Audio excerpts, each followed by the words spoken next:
अस्सलाम वालेकुम नाज़रीन, आप देख रहे हैं बी ऑनेस्ट। और आज हम बात करेंगे एक ऐसे मौजू पर जिसने हजारों लोगों की जिंदगियों को बदल कर रख दिया, बुनेर और सवात में आने वाले तबाहकुन सैलाब। लेकिन सवाल ये है कि आखिरकार ये सैलाब आया क्यों और इसकी असल वजूहात क्या है।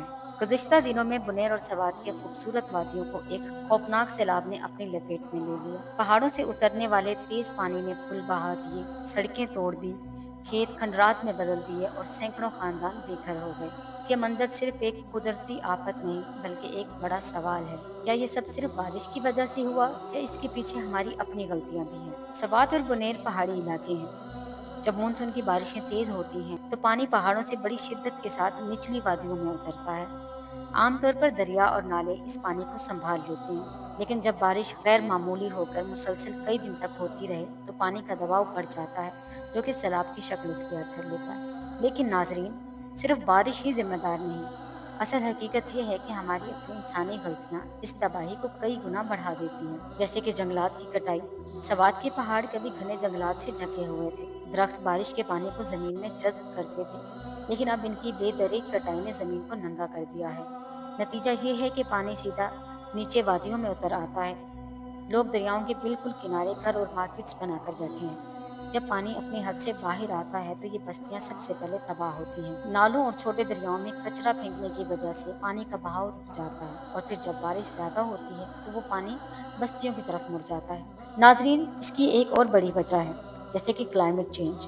दुनिया भर में दर्जा हरारत बढ़ रहा है, ग्लेशियर्स तेजी से फैल रहे हैं। सवात और बुनेर के पहाड़ी इलाकों पर मौजूद बर्फ जब अचानक पिघलती है और साथ ही बारिश भी हो तो सैलाब मजीद तबाहकुन हो जाता है। इन सैलाबों में सिर्फ खेत, पुल और सड़कें ही तबाह नहीं होती बल्कि इंसानी जिंदगियां भी खत्म हो जाती हैं। बच्चे यतीम हो जाते हैं, औरतें बेघर हो जाती हैं और बुजुर्ग खुले आसमान तले जिंदगी गुजारने पर मजबूर हो जाते हैं। सवाल यह है कि हम इस तबाही से कैसे बच सकते हैं। सबसे पहले हमें जंगलात की कटाई रोकनी होगी और ज्यादा से ज्यादा दरख्त लगाने होंगे। नालों और दरियाओं को साफ रखना होगा ताकि पानी का बहाव न रुके। दरियाओं के किनारे पर तामीरात पर पाबंदी होनी चाहिए। हुकूमत को मजबूत डैम्स और वाटर मैनेजमेंट सिस्टम बनाना होगा ताकि बारिश का पानी महफूज किया जा सके।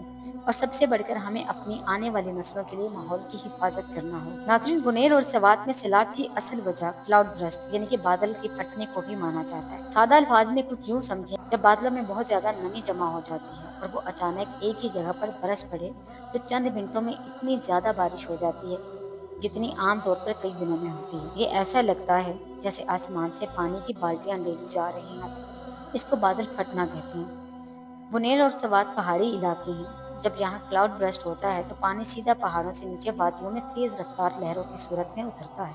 ये लहरें अपने साथ पत्थर, मिट्टी और दरख्त तक बहाकर ले आती हैं। इस नतीजे में चंद घंटों के अंदर अंदर पुल टूट जाते हैं, सड़कें बह जाती हैं और बस्तियां भी डूब जाती हैं।